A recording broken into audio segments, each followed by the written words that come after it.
Hello and happy Bookmas day number 12.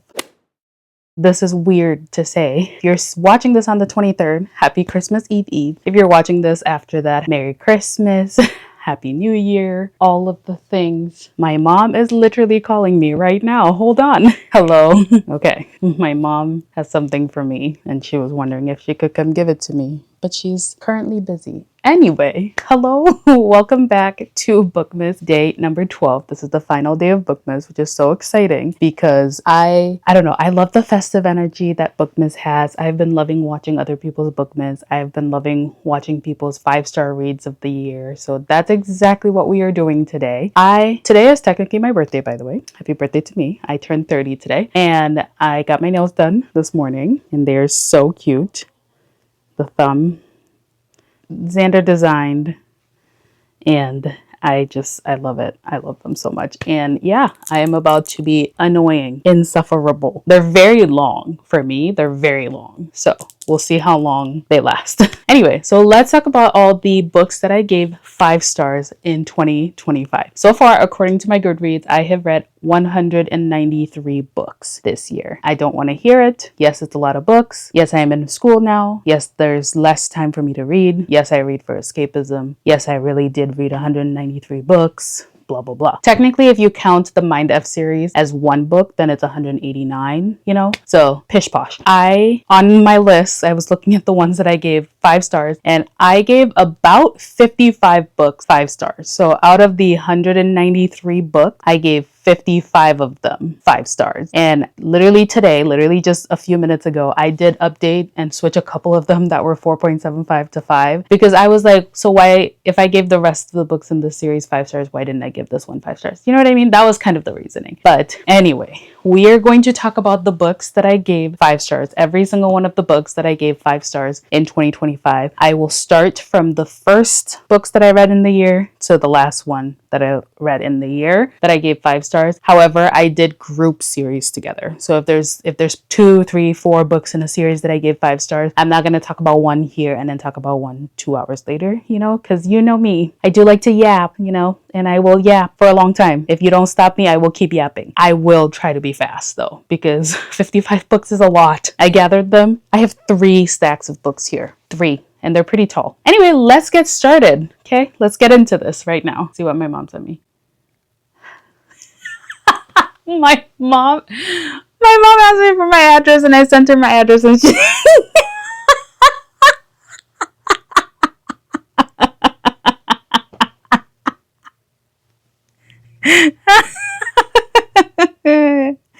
Oh my goodness.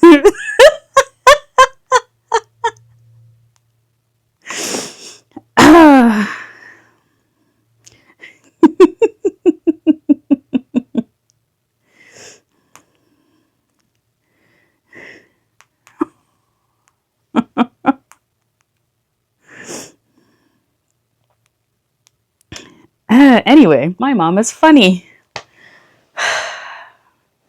Okay, starting at the very top of the year. So technically, I read Crescent City. Oh my goodness, it is so hard to pick up books with my nails. Technically, I read Crescent City, House of Earth and Blood. I think it was like December 31st of 2024. So then I continued the year, or I started the year with Crescent City, House of Sky and Breath, and then Crescent City, House of Flame and Shadow. I gave every single one of these books 5 stars. Now, there's a few reasons why I think this is my favorite series by SJM. Number 1, urban fantasy. I think I really like an urban fantasy. I like a fantasy that's set in the real world with magical elements, things like that. I think I really like that. I think it was really done well here. Also, I listened to all 3 of these books. I listened to the graphic audio or whatever was available. They were available on Libby with the graphic audio. And it was like watching a movie in my head, right? Like they had the footsteps, they had the phone ringing, they had like sound effects and things like that. It was read by a full cast. So it was fantastic. It was a fantastic experience. And I have a feeling that if I had listened to ACOTAR, I would have probably enjoyed those books better. Like if I had listened to Silver Flames, I probably would have liked it more. Cause like if I got to like experience the sound effects and things like that, though it would have probably made me enjoy that book more. Anyway, there's no need for me to yap anymore about that. I give every single one of these books, all 3 of these books, 5 stars. This is my favorite series by her. I recently started Throne of Glass, and so far none of those books. I've read 3 of the books so far. None of them have been 5 stars. So yeah, I stand by the 5 stars for all 3 of these books. Like, genuinely, no notes. They were so good. And it's funny because a lot of people do not like this series of hers, but I literally ate these 3 books up within like 4 days. Like, I was done with the entire Crescent City universe by like January 4th, because I started listening to them and I was just like, this is really good, and did not stop. So love those books. Again, literally 5 out of 5 for all 3 of those books. They were fantastic. Next book that I gave 5 stars in 2025 was Good Girl, Bad Blood. This is book 2 of the A Good Girl's Guide to Murder series. I had read A Good Girl's Guide to Murder in 2024 and I gave that 5 stars. This was 5 stars. The 3rd book, unfortunately, was not a 5 star for me, but I really loved this. This was a continuation of the story, of course, and I will not tell you what happens in here because you need to read the 1st book to get, But the series follows Pip. She is a high schooler and she's doing this kind of project thing, and then she starts digging into a unsolved murder in her town, and she is 17 and annoying.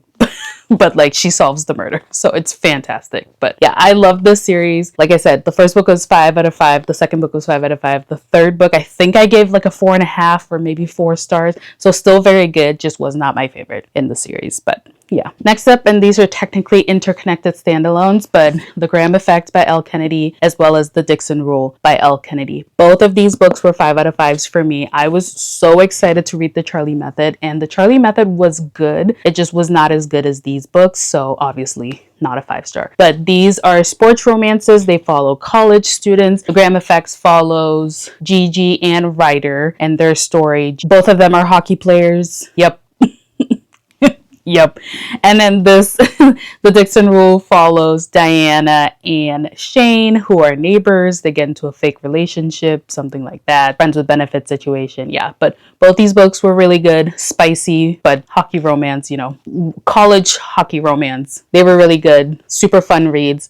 I read them in January, but I feel like would be really good, like summer romance reads. So yeah. Next up, in another series that I read the Red Queen series. I started and finished it I don't remember if it was January or February, but I read Red Queen, the entire series. But I gave 5 stars to Red Queen and War Storm. This is book 1 in the series, and this is book 4 in the series. So Red Queen, the story follows Mare. She is a red-blooded human in this world where there are people with silver blood who have magical powers, blah, blah, blah. And she kind of finds herself entangled in the world of the silver-blooded people, and she is kind of torn between the 2 princes, and yeah, it's a whole thing. This was written long before Powerless, so Powerless definitely gives a lot of Red Queen vibes, but I read both those series in 2024 and 2025, whatever, and I enjoyed both of them. So, like I said, book 1 and book 4 were 5 stars. Book 4 was my favorite, I believe, because one of the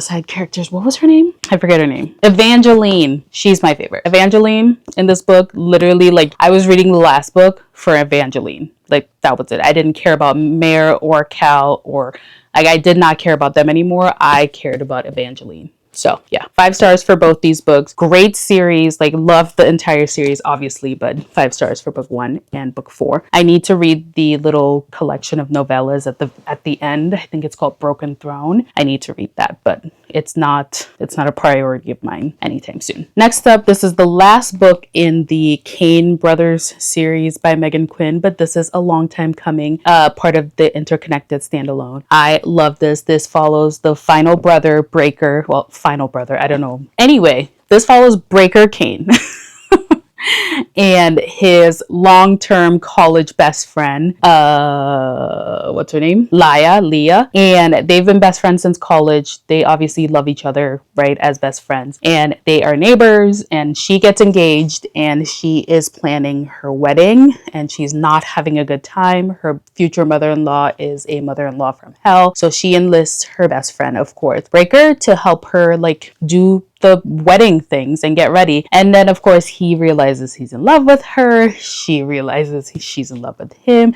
They have this cute little knock that they do before they go to sleep. It is so cute. In my mid-year book tag, I talked about my favorite book boyfriend, and he was my favorite book boyfriend. Like, he is so sweet. Like, he is the ride or die that you want to have. He's so sweet. But yeah, this book was so good. I really loved book 1 in this series. Did not really enjoy or care for book 2 in the series, but I absolutely adored this book in the series. So I'm so glad that I read it this year. The next book that I gave a 5 out of 5 in 2025 was Reckless by Lauren Roberts. I remember when I finished this book, I was like, excuse me? I read Powerless in 2024 and I read this in 2025, and I genuinely could not wait for the last book. And then I read the last book, and it was not a 5-star, obviously, because we're not talking about it here. But like, this book, I think, like Powerless book 1 was a very strong intro, right? But Powerless, like I said, gave me Red Queen vibes. The banter in this book, it was hilarious. It was so good. I'm not gonna tell you what happens in this book particularly, but Peyton is a human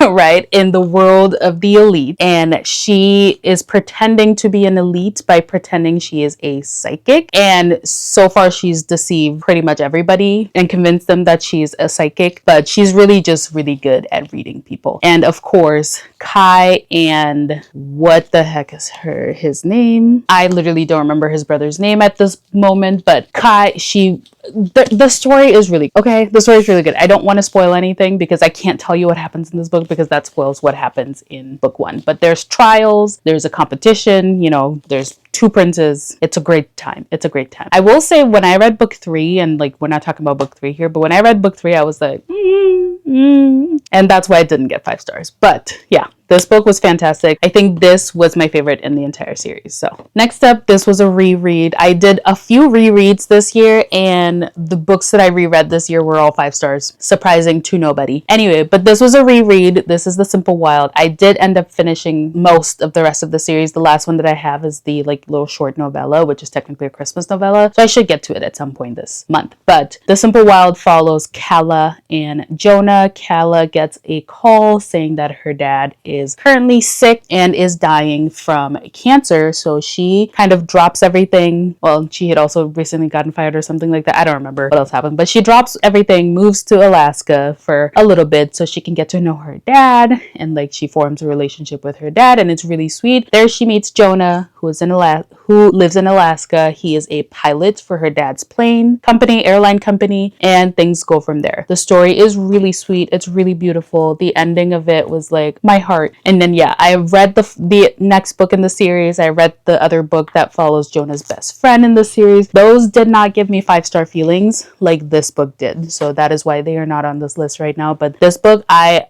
absolutely loved. I had read it back in 2023, so I'm so glad that I read it again this year so that I could get into the rest of the series, because honestly, I didn't remember a lot of things that happened. I remember what I felt, right? But I didn't remember like a lot of the details, so it was really good to reread this before getting back into the rest of the series. Next up, and I am going to talk about them. Okay, hold please.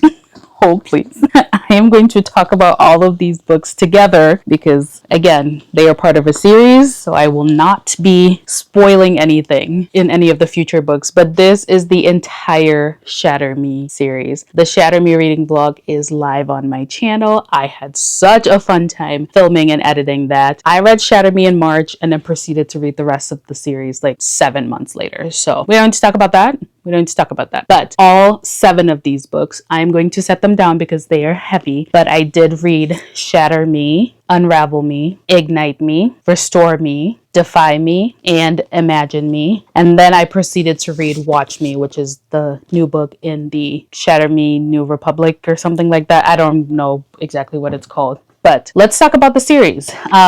Shatter Me follows Juliette Ferrars. The book starts out with her being locked up in prison. She hasn't seen daylight. She hasn't seen other people for, I don't remember, 90 days or something like that. It's been a really long time. I said 90. I've been locked up for 264 days. That is literally the very first line. in the entire book. And yeah, so Juliet has these magical powers. Her touch is lethal. If she touches you, she will kill you with her bare hands. And the book starts, she's locked up, and then the story kind of just picks up immediately from there, right? She escapes. She's trying to figure out what is going on with her world. The reestablishment took over their world years ago and like remade it, and people like Juliet, basically. The reestablishment plans to use her as a weapon, and well, she clearly does not want that. And the story goes from there. And all 6 of these books, like I said, were 5 stars. Every single one of them. This is a young adult series, and I read this when I was much younger. I don't think I read the very last book when I was a teenager, but I read the entirety of the series as it was coming out. But there is something about Tahereh Mafi's writing that is just so beautiful to me. Remember when you read Divine Rivals and Ruthless Vows? I remember when I read Divine Rivals and Ruthless Vows, and I was like, this writing is beautiful. It is magical. It is lyrical. There's something about Tahereh Mafi's writing that just like gets you in the writer's head. And yes, because a lot of these are just like her thoughts. I annotated every single one of these books too, by the way, because I was just having a great time. I have a feeling I'm going to reread this series more times. There's other series that I also will be rereading, but like I have a feeling this is my favorite series of all time. Like have not read another series that I'm like, that beats Shatter Me. Very close. There are series that are very close, and we will talk about them. But like, this took me to my love of reading. This took me to when I was in high school and going through it, and I would just like escape into books, and I would escape into other worlds, and it was absolutely fantastic. And this, like, it took me right back there, and I can't explain, I hadn't read for fun for the longest time, and then I read, the book that everybody reads. It Ends With Us. And it got me back into reading, and I love that. But rereading Shatter Me took me into when I first started to love reading. When I first started to like, I'm gonna cry. Like, it is so beautiful. And is the story the best thing that I've ever read? Probably not, but like just the feeling that I get when I read these books is unmatched. And nothing has topped that, like I said. Anyway, we talked about this one. Watch Me is the kind of spin-off, or 10 years after the reestablishment, 10 years after the events of the original Shatter Me series, and it follows James, who is the brother, and I'm going to leave it at that because I do not want to say anything else, because you need to read the Shatter Me series so that you can get into this. But this book was also a 5 out of 5. I cannot wait for, what's the next one? Release Me, I believe. Something like that. I cannot wait for it. It's coming out next year, and I will be absolutely reading it once it comes out. Yes. Whew. Okay. Moving right along for one of the most like low-key kind of random books that I gave 5 stars in 2025, The Au Pair Affair by Tessa Bailey. I think this is one of like 4 Tessa Bailey books that I've given 5 out of 5 stars. And I've read a lot of Tessa Bailey books. Let's be real. But yeah, this book is part of like the Interconnected Standalone series. I don't know what this series is called, but it does not matter. But this follows Tallulah. She is a grad student, and she finds herself in a situation where she needs a place to stay. So she finds herself, or she gets an offer from, what's his name? Burgess. Sorry. I don't remember these names, by the way. Like, I read a book, 5 stars, forget the characters' names. Anyway, but she gets an offer from him. He is a single dad. He offers her basically like a live-in nanny position for his 8-year-old daughter. And yeah, there's an age gap. It is so cute. It is so sweet. He is like super protective. Tessa Bailey, and like, say what you want about her characters, but she writes the like protective man so well. Like, there are some of her characters that I'm just like, okay, tone it down. And then there are some of her characters who are like, you can call me at any time and I will come pick you up. And she calls him while she's drunk, and I don't remember what else was going on, but like, he shows up to pick her up like in the middle of the night at like 2 a.m. You know what I mean? Like, the ride or die, like, will protect you from anything and everything. Strong men. That is him. And also there's a scene where it's spicy because it's Tessa Bailey, but honest, like, this book was so good. Again, I think of all the Tessa Bailey books that I read this year, this is the only one I gave 5 stars. And then like Hook, Line, and Sinker think, or something like that last year or whenever I read it. But like, yeah, this was so good. Every other Tessa Bailey book I've given like 3 or 4 stars, you know, because you read them for the vibes. Come on. But this one was so good and it was so sweet. And again, I think the single dad trope is probably, it's becoming one of my favorites. Anyway, moving on. Next up, the next book that I gave 5 stars in 2025, The First to Die at the End. Let me tell you, I read They Both Die at the End in 2024. That book pissed me off because yes, they do die at the end. And I gave it 5 stars because it pissed me off because why did they have to die at the end? And then I started this book and I'm like, Adam Silvera would not do that to me again, right? Like he could never. It is not a spoiler. Somebody does die at the end of this book. But I will not tell you who. So this book is kind of the like origin story of Deathcast. If you read They Both Die at the End, you learned about Deathcast, which is this like system that tells you, or like will call people starting at midnight and tell them that they will die at some point in the next 24 hours. And they do that every single day. So this book is kind of like the Deathcast origin story. And Orion is, I forget how old they are, but they're like older teens. And he has a heart condition. He is like, well, if someone's gonna die, it's gonna be me, right? Duh. And then Valentino, he's also an older teen. He's a model. He's kind of like starting his life and all these things. They meet. They're in New York along with somebody else, like his friend, his sister, something like that. And like they have such an adventure-filled day because they know that someone's gonna die at the end of this book, right? Like Deathcast, they're trying to figure out if Deathcast is actually real and all these things. But yeah, this book like made me sob. It made me cry. And then you get nods to some of the characters in They Both Die at the End too, which was really fun. But yeah, I want to read The Survivor Wants to Die at the End. And then I think he's still working on this, which is No One Knows Who Dies at the End, I think. But I want to read The Survivor Dies at the End. It's just, again, this book, like, you know how it's going to end. Well, no, you don't know who's going to die at the end, but the first person will die at the end, right? This story will tell you the first person who died at the end. But like, you know that someone's going to die, but still, like, you are rooting for them to not die the entire time. It's still... Anyway, love this book. 5 out of 5. Next up, I read Better Than the Movies by Lynn Painter. I listened to this on audio. I don't remember what this book was about. I know it was a young adult and I know it was really cute and I know I gave it 5 stars. Next up, and because I read all 5 of the books in this one ginormous series, we're going to talk about it all together. But this is the Mind F series. I gave every single one of the books, which are just like mini novellas. I gave every single one of them 5 stars, which is saying something because they're small novellas. However, because it's part of this like larger series, it just felt like reading one continuous book broken up basically. But I read these on Kindle and then I proceeded to buy the book because I had to. But yeah, this follows, oh, what was her name? What's her name?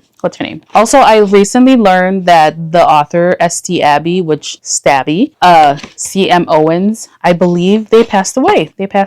Unfortunately. But yeah, this book follows Lana. She is a serial unaliver. She meets and falls in love with the FBI agent who is currently hunting her. Yup.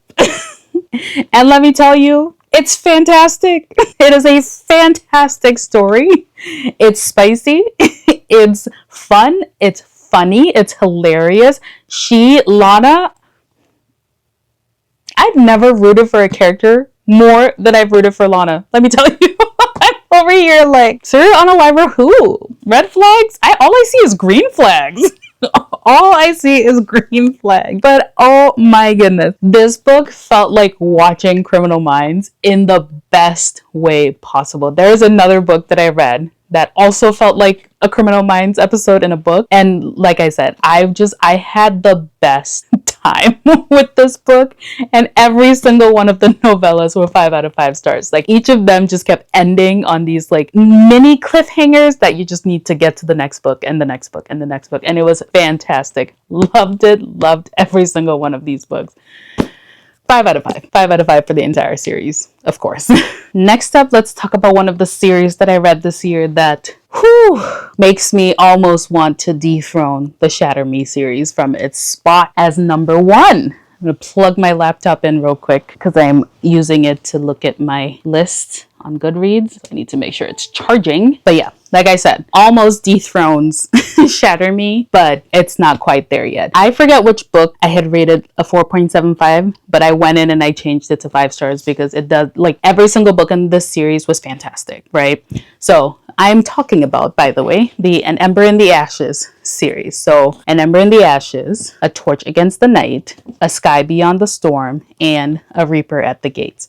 Yes, I do have 2 versions of the book here because Emily has my copy of An Ember in the Ashes, so I figured I would have 2 of the original covers and then 2 of the newer covers. That was unnecessary. You didn't need to know that. But let's talk about this series. I'm going to set the others down again because they're heavy. So this series follows Laia, and at the start of the book, Laia's brother is arrested for treason, and she's like, no, he didn't do it. So she is trying to break her brother out of prison, and they live in this martial empire where the martial guard, right, is trained. Some of them have like abilities. They wear these masks. It's hard to explain, but like it's fantastic. let's say that. But Elias is like the best of the soldiers. He is fantastic. He's like en route to be like the top, right, the captain, the whatever, but he does not want to be there. He does not want to be a soldier. He does not want to be doing what he's doing. He does not want to kill people, blah blah blah. Anyway, so of course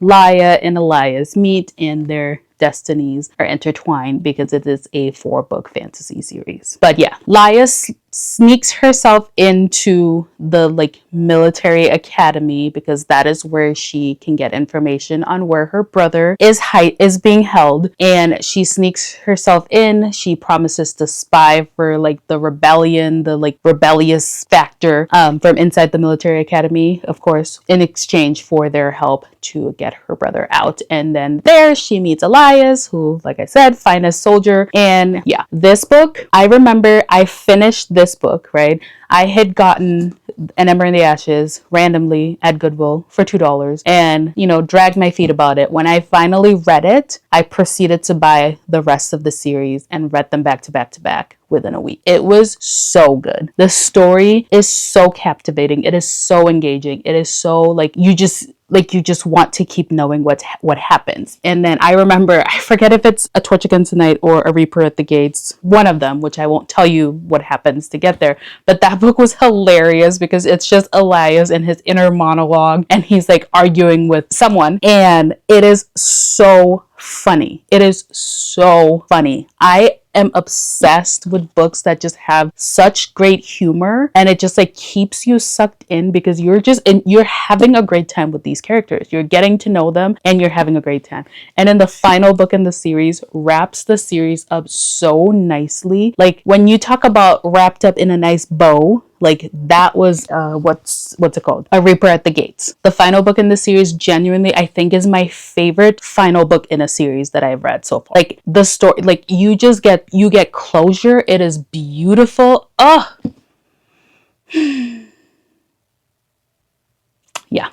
Yeah, I love this series so much. Like I said, it has come close to dethroning Shatter Me, and it hasn't yet because, like I said, the feeling from reading Shatter Me is just unmatched. But I do plan to reread An Ember in the Ashes next year. Absolutely. Do I have the time? No. Am I going to make the time? Yes. Yes, I am. Next up, we're going to talk about these two together as well. But I read Get a Life, Chloe Brown, and Take a Hint, Danny Brown. And I gave both of these 5 stars for different reasons. I remember Get a Life, Chloe Brown was just so like nice, like so sweet. And like, anyway, Chloe, so this series follows the Brown sisters. There is a 3rd book. That book did not get 5 stars for me. It doesn't matter the reason, but like these 2 were 5 stars for me. Get a Life, Chloe Brown follows Chloe, who has a near-death experience and then decides to come up with this list where she would get a life, you know, and then her hot neighbor, her hot handyman. No, I think he's her neighbor. The handyman neighbor person. He's a biker dude. He's got tattoos. He's fantastic. He volunteers as tribute to help her get a life. And yeah, that's this book. Fantastic. Loved it. And then Take a Hint, Danny Brown follows Danny, one of the Brown sisters. And she prays to the universe to send her the perfect friends with benefits situation. She prays for the perfect, just like, I need to get my needs taken care of and not get attached to somebody. And the universe sends her Zephyr, who is the most romance, like, he listens to and reads romance book. He is so like long-term relationship kind of dude. Anyway, but one day they work in the same building. Zephyr is a security guard and she is a grad student, and I forget, I think a TA, something like that. But they're doing a drill in the building and Danny did not know that, and she gets stuck in the elevator. She's freaking out in the elevator and Zaf is like, where's Danny? Hello? Because everyone's evacuating the building. Anyway, so he like literally pries open this elevator where she's stuck in and carries her out, and it gets caught on video. So they enter a fake dating relationship, and of course, you know, that's not the friends with benefits situation she wanted, but that's who she got, you know. So anyway, this book so far, I think, well, no, this might have been dethroned from my favorite book of the entire year, but we're going to talk about that in a different video. But this book was my favorite book mid-year because it is hilarious. If you don't know the theme so far, I love funny books. I love when a book just makes me laugh, like ha ha out loud, because I'm just like, I'm having a great time. Anyway, it was hilarious. I love Danica Brown. Oh my goodness. I love her so much as a character, as a sister, as a woman, as a Black bisexual woman. I'm just like obsessed with Dani Brown. Obsessed. And Zephyr is also very, very, very attractive. So anyway, also she has pink hair. Like, look at that. It's so cute. Anyway, I've been yapping for 40 minutes. We're not even halfway, by the way. This video is going to be very long, by the way. Grab yourself a drink or something. Whew. Okay, I'm going to take a little break and then I'll come back. Whew. Okay, I took a little break. Not that much of a break, but I am back. The next book I gave 5 stars in 2025 was The Romance Recipe by Ruby Barrett. This was a sapphic romance. She is a restaurant owner and she is a chef, or like her head chef. And I forget which of them, but one of them just got out of a relationship. I believe it's the chef. Just got out of a relationship with her long-term boyfriend who, you know, whatever. And she is discovering herself, let's say, and you know, sparks fly, of course, between them, and it is just so cute. I love this book. I love books with sapphic couples because you can tell the communication is just like chef's kiss, because women know how to talk to each other. That's it. Women know how to communicate. Women know how to, like, you know, have like just adult relationships, and like things get annoying, things get toxic, but it's just like like women talk it out, you know. I need to stop reading non-queer romances. Just kidding, of course, but this is really good. 5 stars. Very short, very sweet, very summer, like very good quick summer read. So yeah, loved it. Next up, here's another series that almost dethroned Shatter Me from being my favorite series this year, but it definitely did not, because not every book in the series is a 5 out of 5 for me, and I will tell you why. But Children of Blood and Bone, as well as Children of Virtue and Vengeance. The last book in the series is Children of Anguish and Anarchy. That book did not get a 5-star from me because I genuinely thought it was not necessary. Like, Children of Anguish and Anarchy could have been like maybe 10 additional chapters to Children of Virtue and Vengeance, in my opinion. However, it was narrated by Cynthia Erivo. I listened to that final book. It was narrated by Cynthia Erivo, and it got like 4.5 stars from me simply because Cynthia Erivo narrated it. Anyway, but this series follows Zelly. Let's see. So Zelly lives in this world where magic has been outlawed by the current ruling family, and Zelly gets a chance to help bring magic back. I'll put it as that. And she has beef with the royal family, right? Because the king, he's very ruthless. He's killed the magi, the people with magic. He's really eliminated magic from their land. And so she is, you know, trying to like get connected with her, not ancestry, but like the people who know what happened to magic and how to get it back. Anyway, it's hard to explain, but I remember just loving this because, one, it gave me so much like I was like reminded reminded of home from reading this, which was beautiful. It made me just so happy because this story is just, it's just so good. It's so special to me. And the characters, our characters are so amazing. The princess is fantastic. Don't trust anybody in this book, by the way. And like just sad things kept happening. Like Zelly had to go through a very, very, very traumatic thing. Well, I'm saying she has been through 1,000,001 very, very traumatic things, but like the story is just so good. It is so good. And in the end,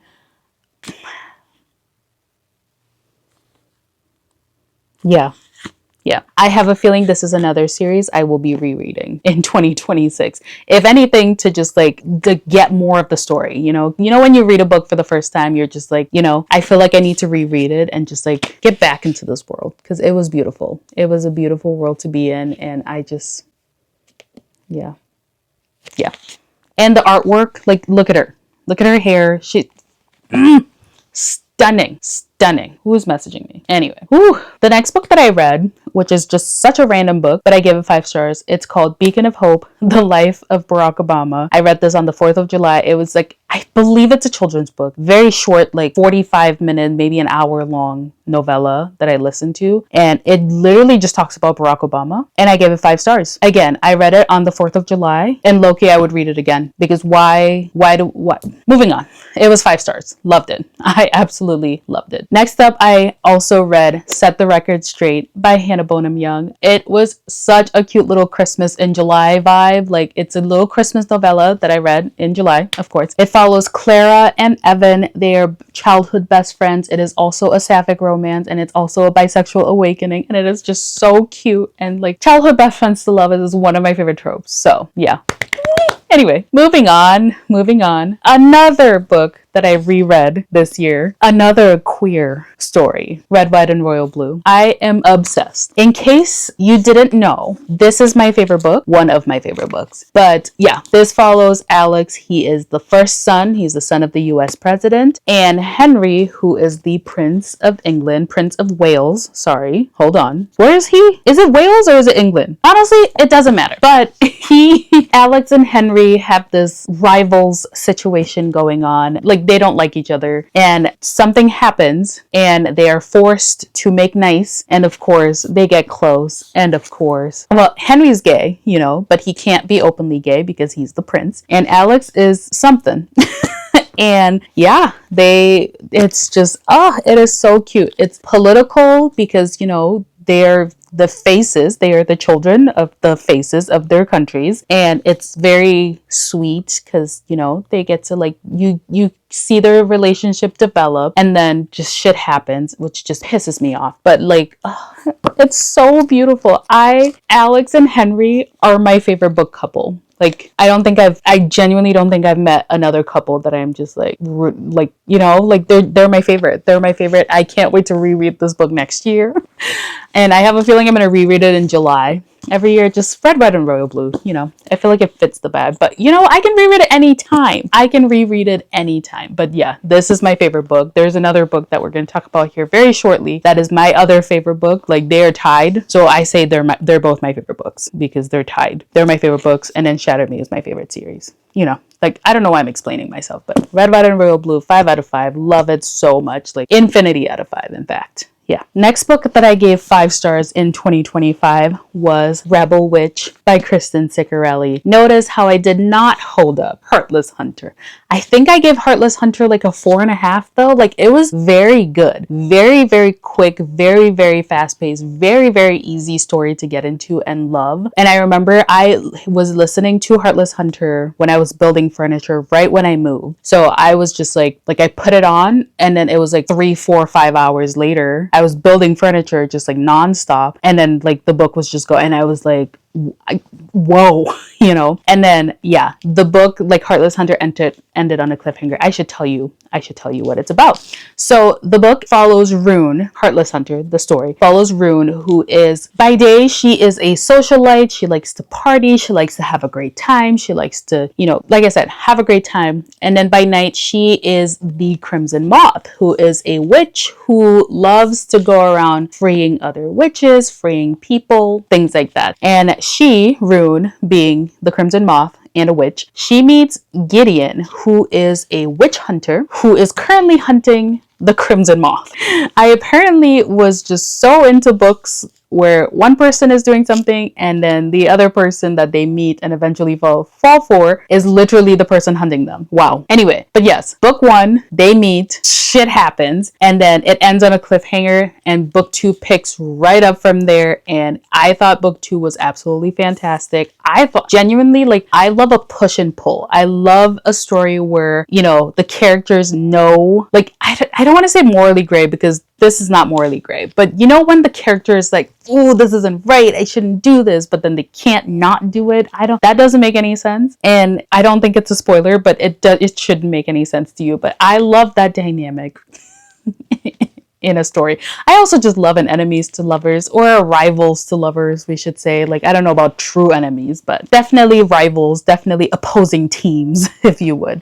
But yeah, this book was a 5 out of 5 for me. Heartless Hunter, I think, was a 4.5 star. Like, it was still very, very good. But yeah, Rebel Witch, 5 stars. And then my other favorite book, and like The Seven Husbands of Evelyn Hugo is still up there, but the moment I read Atmosphere, it dethroned The Seven Husbands of Evelyn Hugo. like I would say Red, White, and Royal Blue, Atmosphere are my top books. Then it's The Seven Husbands of Evelyn Hugo, because like this book, when people were reading it and like sobbing and saying how good it is and all these things, I genuinely was like, it can't be that serious. You know, like, I love The Seven Husbands of Evelyn Hugo. It can't be better than that. And like, I'm not going to say it's better, but like, this story is just so, so sweet. It's a little bit of a historical romance. It's a little bit of a, I don't even know. So this book follows Joan, who is one of the first few women who were ever selected to join NASA's space shuttle program, and she has dreamt of being an astronaut. This is from like the 1980. Yeah, in the 1980s. Joan meets Vanessa as she is working with NASA, and I don't know how to explain the story. I just like the feeling. There were so many parts of this book that made me cry. Like, it was, this book is fantastic. Like, this book is fantastic, and I cannot wait to reread it. In fact, I think I want to reread it in December here, but I might not be able to just because I've got like 1,000,001 other books that I want to read. But I will be reading this. I will be rereading this book very soon because I love it. I love it. I loved it so much. This was my first like 6-star read. Genuinely, I finished it and I was like, wow. Anyway, moving right along. I read more books by Ashley Herring Blake. I read Delilah Green Doesn't Care back in 2024. This year I read Astrid Parker Doesn't Fail and Iris Kelly Doesn't Date. Both of those were 5-star reads. All of them were 5-star reads. Pretty much every book that I've read by Ashley Herring Blake has been a 5-star read because I love sapphic romances. I love queer romances. They're fantastic. Literally, like, just give me a queer romance and it's a 5-star. Well, no, not all of them, but you know what I mean? But yeah, I forget what each of those were, and I don't have them with me because I ended up listening to them on audio. I think one was Fake Dating, but yeah, they were both fantastic. Like I said, queer romances, just beautiful. Love it. Another book by Ashley Herring Blake that I read was Dream On, Ramona Riley. Ramona and Dylan meet when they are very young. I think they were 13. And then they have a magical time together. Like, again, very young. They go their separate ways. And then they reconnect when Dylan comes back to their small town, to the small town that Ramona lives in, to kind of mingle with the normal people and learn how to be a normal person because her parents are rock stars or something like that. And she meets Ramona and remembers Ramona, right? And Ramona remembers her, but they both don't tell each other that they remember each other. It's just like unnecessary. But yeah, they, sparks fly as they do, of course. And they're so cute. They are so cute. And let me tell you, I love a good queer romance, but I also like spice in the queer books are just next level. All I have to say is spice in queer books. My favorite.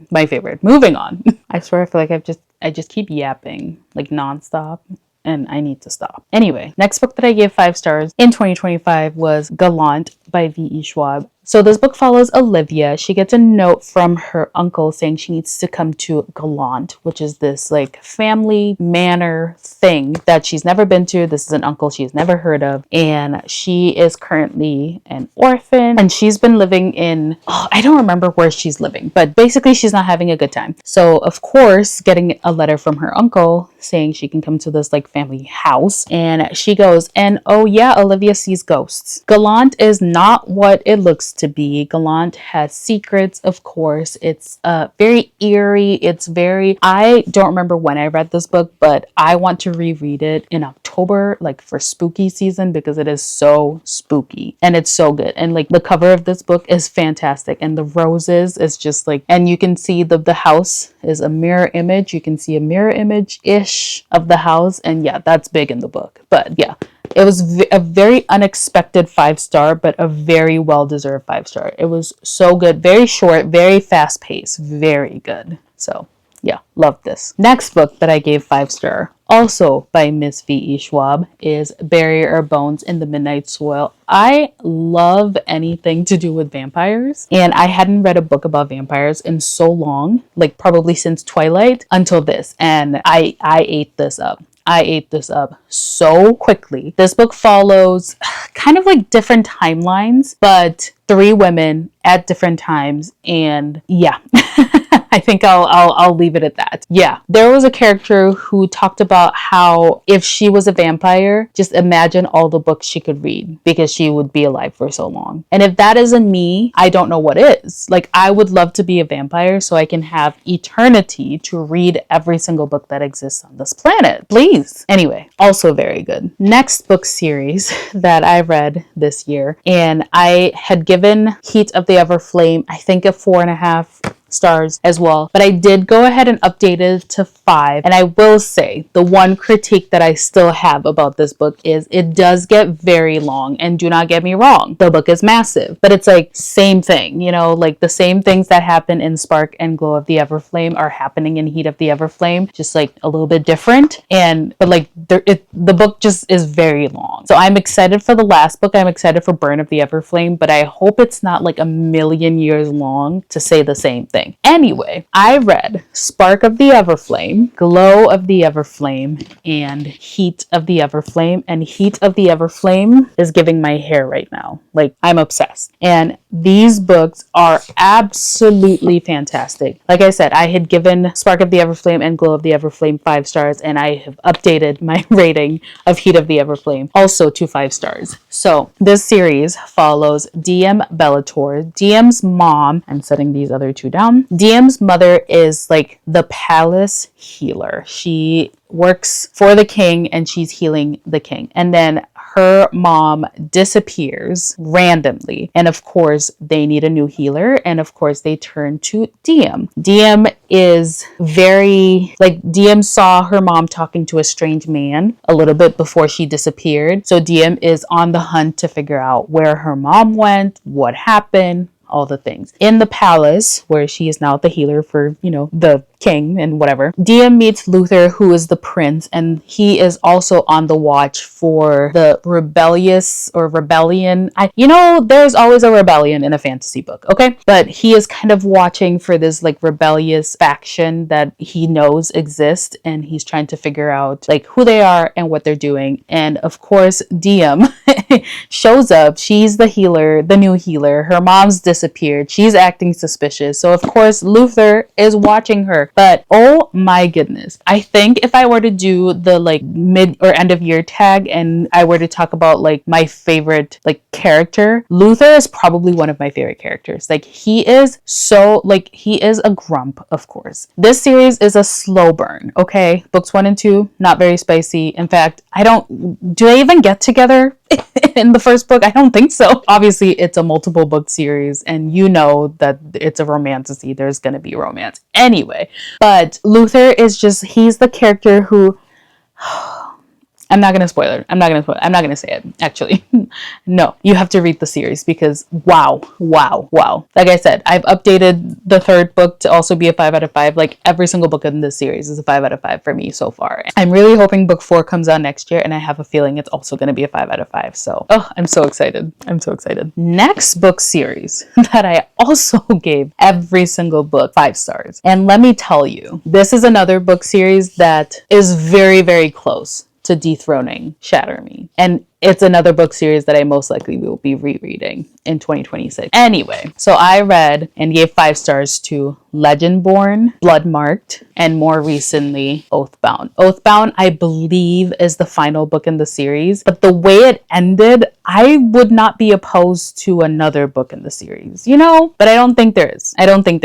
Yeah, I don't think there's another book in the series. Anyway, The Legendborn Cycle. This book follows Bree Matthews. Her mom just died in an accident, and Bree is confused about how her mom dies, and she gets enrolled in this program for gifted high schoolers, right, at the school that her mom went to. There, she gets herself introduced to the Legendborn, and the Legendborn are this secret society of people who are descended from King Arthur. Now, there is a lot more to the story than that, of course, but Bree meets Nick and gets Nick has kind of like self-exiled himself from the Legendborn, but she convinces him to bring her into the society, right, as a recruit, and shit just starts happening from there. Like right away, things are not going the way they should be going. And let me tell you, every single book in this series kept ending on a cliffhanger, which pisses me off sometimes, but it's also like, oh my goodness, I need to get to the next book now, you know? I will not tell you more because you need to read the book, you need to read the entire series, but this was such a good take on the legend of King Arthur, right? It's such a good take on the Knights of the Round Table, Excalibur, the Merlins, all the things. Because number one, right, Bree, is a Black woman, and obviously race has to do with everything. Like, come on now. This is 2025, and I think these books were written in like earlier 2020s, but race has to do with everything. But she is in a position where because of the way she looks, people continuously underestimate her, and that's terrible for them because wow, well, obviously she's got magic, clearly, like we can see it. It's the cover of the book. But like there's just so many layers of this that, like, as I was reading, I'm currently in grad school. I'm studying to become a nurse practitioner, and we are having the discourse about race and like all these things, like in real time, right? And then I'm reading books like this, and I'm genuinely like, I thought I was escaping reality. Come on. Like, hello? I'm going into magic with more of the same shit? What is this?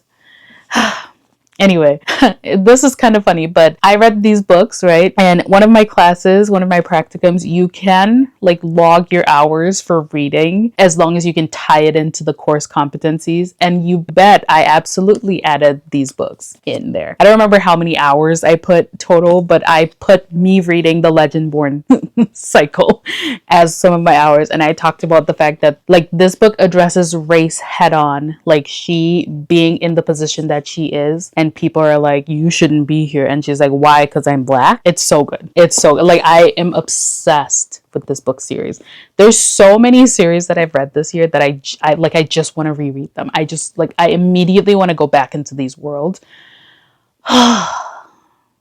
Anyway, moving on, we're almost done. I need to stop yapping, honestly. Like I say that and I'm gonna continue yapping. Next book I read that I give 5 stars was Can't Get Enough by Kennedy Ryan. This book follows Hendrix and Maverick, and we met Hendrix and Maverick in Before I Let Go and This Could Be Us. So those books I had read back in 2024 and absolutely loved, and I believe they were also 5 stars. But I don't remember how they get together, but the moral of the story is these two were just so cute, so sweet. I love when Black people find love and happiness. It just makes me so happy. But yeah, anything Kennedy Ryan writes, I will be reading. And so far, I think everything Kennedy Ryan has written, I have given 5 stars. So absolutely no surprise that this was also a 5-star read. And I can't wait to read more by Kennedy Ryan. Next book that I gave 5 stars, A Love Song for Ricky Wilde. This was such a beautiful story. I believe this book follows Ricky and Ezra, if I'm not mistaken. Ricky's a florist and Ezra's a musician, I believe. Because I remember reading this book and I thought it was so like beautiful and like musical and lyrical and things like that. And I do not remember what happened in this book, but I remember after finishing it, I was like, wow, that was beautiful. 5 stars. So yeah. Next book that I gave 5 stars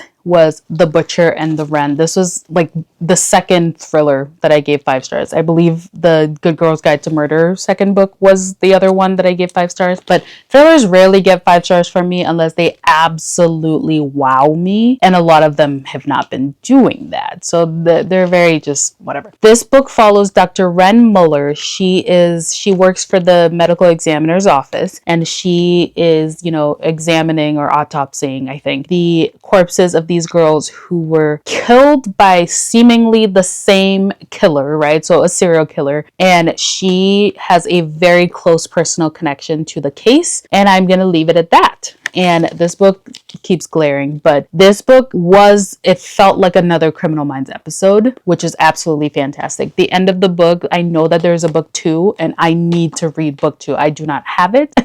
And I want it right now. I literally was like, at the end of this, I was like, no, like, hello, come back. And it's very short, like very short. It's not the longest book, but like, yeah, I believe in 2026, I will need to find and read the second book in this series, but like, wow. Again, rarely give 5 stars to thrillers, but that was a very easy 5-star. Next book that I reread in 2025 that was also a 5-star read was The Selection by Kiera Cass. I loved the nostalgic feeling I got from reading this book. Like, this is a young adult, like dystopian, weird, like dystopian story that came out, in the 2012s, the 2010s. And it's just, I was obsessed with it then. I am obsessed with it now. So this follows America Singer, who is in this world where everyone is ranked, right? There's the royal family, and then there's 1s, 2s, 3s, 4s, 5s, whatever. I believe she is a 5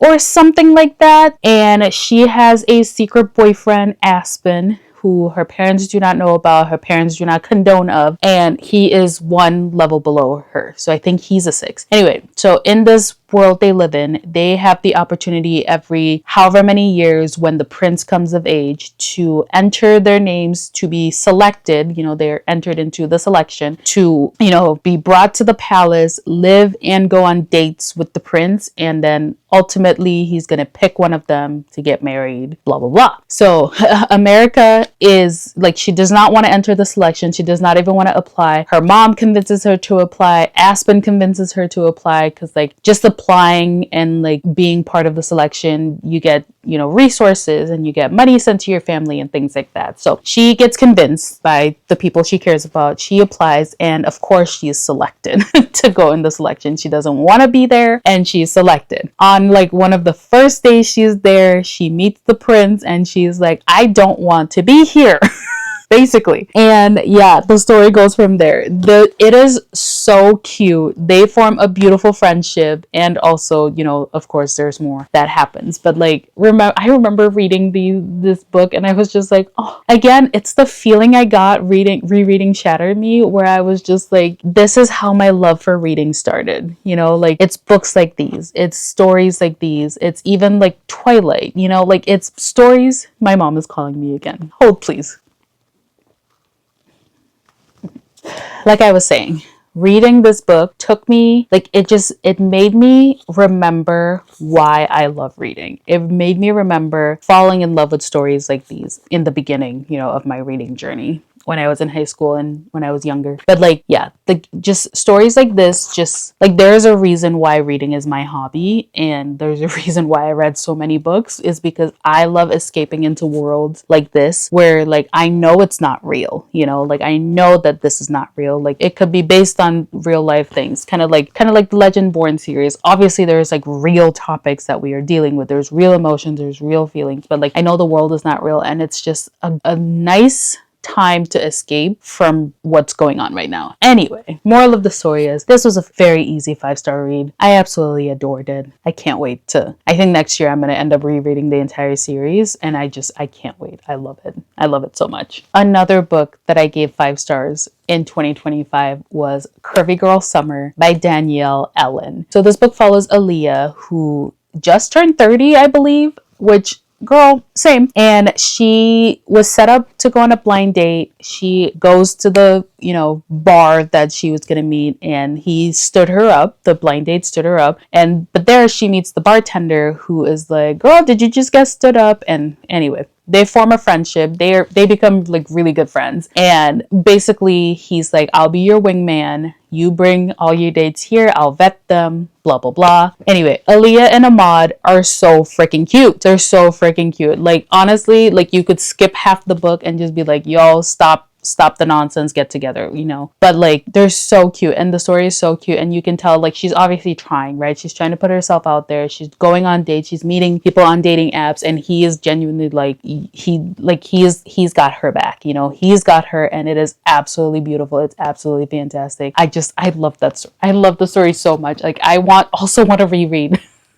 And I know there's more books in the series, and I need to read more by Danielle Allen. So like that's going to be a goal of mine next year, is to read more by Danielle Allen. How many books do I want to read next year? I do not know at this point. Next book that I gave 5 stars in 2025 was Animal Farm by George Orwell. This is a classic. This is a banned book, and there's a reason it is a banned book. So the back of this book, because like I don't think me explaining it will do it justice. So this says, all animals are equal, but some animals are more equal than others. A farm is taken over by its overworked, mistreated animals. With flaming idealism and stirring slogans, they set out to create a paradise of progress, justice, and equality. Thus, the stage is set for one of the most telling satiric fables ever penned, a razor-edged fairy tale for grown-ups that records the evolution from revolution against tyranny to a totalitarianism just as terrible. When Animal Farm was first published, Stalinist Russia was seen as its target. Today, it is devastatingly clear that wherever and whenever freedom is attacked, under whatever banner, the cutting clarity and savage comedy of George Orwell's masterpiece have a meaning and message still ferociously fresh.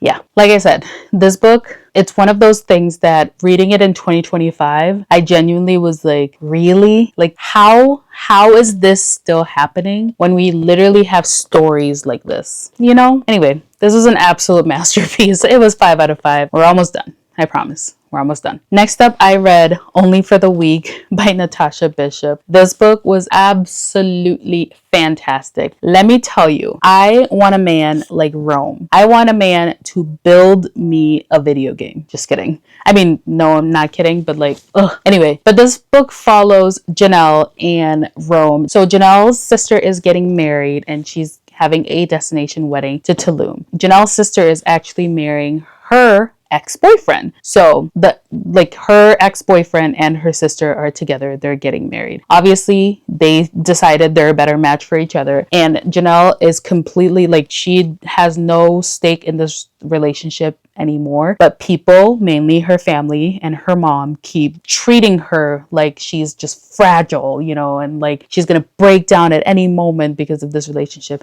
And also her family is very toxic. Again, yeah. So she, goes to Tulum for her sister's destination wedding, but it's a week before the wedding, or maybe 2 weeks before the wedding, and she is like helping her sister. She's doing all these things, planning things out, and her sister is being Bridezilla of the year. Anyway, she meets Rome, who is the best man, and he is like, girl, let me take care of your stress for the week. Anyway, so that happens. And then I absolutely loved the end of this book. I love that she got to stand up to her family. I love that she was like, cut the shit to her sister. And Rome is just so sweet. I believe he's also a billionaire or a millionaire, but like, he's so sweet and he's so fiercely loyal to her, and just, oh, I love books written by Black people, and I love when Black people get to find love and happiness. Next up, next book that I gave 5 stars in 2025, Ashes and the Star-Cursed King by Carissa Broadbent. Now, I read Serpent and the Wings of Night, and I believe I gave that 4 stars. It was absolutely fantastic, and it was very fast-paced. But this book, I read this when I did my 24-hour reading challenge, and I devoured this because it was just so good, so fast-paced. I will not tell you what happened in this particular book, but The Serpent and the Wings of Night follows Araya and Rain. Araya enters this competition because every single fantasy book has to have this high stakes competition. Anyway, Araya is the daughter of the Vampire King. Let's start with that. So she is human. She was adopted by the Vampire King. He's like, just remember, you know, the vampires are stronger than you. You need to be stronger. You need to be smarter and wiser. You need to learn how to protect yourself and all these things. And so like he has instilled these things in her. So she in her mind is, I'm going to enter this competition, the Kajari, and I'm going to win. And I'm going to, because of winning that, be able to prove, like, I don't ever remember. Like she thought she was going to win something very specific that I'm not going to tell you, but that would help her prove to her dad that, you know, she's worthy of being his daughter and all these things. Anyway, long story short, she enters that competition. She forms an alliance with Rain. Rain is a vampire, by the way. So she's human and he's a vampire. And they go through the competition. And I'm going to leave it at that. So book 1 ended. I forget how it ended, but I think it was good. And in book 2, I remember this one was just so fast paced. And like, again, I read it within 24 hours after reading like 4 other books. So like, it was so good. It kept me engaged, which is why it got 5 stars. I proceeded to read the book after this, which follows Rain's best friend. And that one was not a 5-star either. But I don't know if it's just book 1 is like missing something, and then book 2 had like all the elements that I wanted. Because after reading book 1 and then reading this, I almost was like, how is this much better? Like this is bigger, but like it went by so much faster than The Serpents and the Wings of Night. I don't know. But yeah, 5 stars to this. Loved it. And then last but not least, the last book that I actually just finished yesterday was Brimstone by Callie Hart. I do not have a physical copy with me, but oh my goodness. I think this is my favorite book of the year. Let me tell you, Carrion is absolutely hilarious. Carrion just absolutely pissing Kingfisher off the entire book. I was having a great time. Like the banter is bantering in this book. It's so funny. I will not tell you what Brimstone is about, but if you know, Quicksilver follows Ceres. She somehow stumbles her way into this magical world where she needs to save this magical world. I'm going to leave it at that because it is in fact another copy paste romantasy. Yeah, with the grumpy and the, you know, human who's just like, yeah. Anyway, I'm not going to tell you what happens, right? Because you need to read book 1, but there are layers to book 2 that made me love book 2 even more. So for example, without saying, but she is stepping into her roles, like she's stepping into many, many, many different roles in book 2, and she is killing it, aka she's doing a shit job at it, but like she's doing great, you know. They are like, we get to meet or like learn more about certain characters who are just amazing. There is more magic. There's more just like, I don't know. I'm so excited for the 3rd book in this series because I loved how, like, again, just so like engaging, hilarious, the banter, the like the action, it's fast paced without being like too overwhelmingly fast. Does that make sense? Sometimes books go so fast, I'm like, whoa, you need to slow down. And then other books just drag on and on and on and on, and they're doing the same things over and over and over again. You know what I mean? But this was just such a good, I'm obsessed. I'm so looking forward to book 3 in this series. And like, okay. I have been yapping for far too long. Like genuinely, if you have stayed on till this point, thank you so much. Thank you so much for listening to me yap because like, yeah. Anyway, I'm so glad that I did Bookmas this year. Like, it has been so fun, like just fun and festive, you know, and it's so exciting. I love love yapping about books. So I'm glad I got the opportunity to yap about books for a very long time. But yeah, thank you so much for watching this video. I'm so excited for more videos to come. I am so excited for the, wrap ups and the things like that. I'm so excited for 2026 and just like reading more books, rereading some favorites from this year. It's going to be such a good year next year. But yeah, Merry Christmas again. Happy holidays. Happy New Year. Happy just 2026. It's going to be such a good year next year. And I'm just way too excited. And I will see you in my next video.